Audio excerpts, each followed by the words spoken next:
படம் பார்த்துட்டு அப்படியே மாலுக்கும் போயிட்டு, பக்கத்துல தான் வடபழனி முருகர் கோவில். எங்க மாமியாருக்கு எப்பவுமே இங்க வந்தா கோவிலுக்கு போணும் அப்படின்னு சொல்லுவாங்க.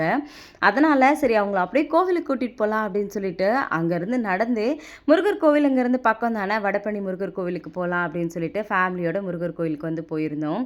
நான் கல்யாணம் ஆன புதுசுல என் மாமனார், மாமியாரோட வந்து போயிருக்கேன். நாத்தனாரோட போயிருக்கேன். அதுக்கப்புறம் பசங்கலாம் பொறந்ததுக்கப்புறம் இப்ப தான் வந்து போறேன். ரொம்ப நாள் கழிச்சு நானுமே வடபழனி கோயிலுக்கு போறேன்னே சொல்லலாம். பக்கத்துல தான் இருக்கு. ஆனா போறதுக்கான டைம் வந்து எனக்கு இல்ல. இந்த முருகர் கோயிலுக்கு நான் அடிக்கடி வர்றது வந்து கிடையாது. நேத்து எல்லாரும் சேர்ந்து போயிருந்தது ரொம்ப சந்தோஷமா இருந்துச்சு.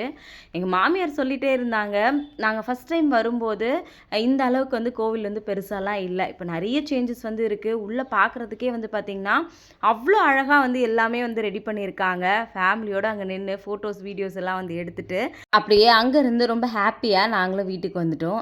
நேத்து டே ரொம்ப ஸ்பெஷலான டேவா இருந்துச்சு.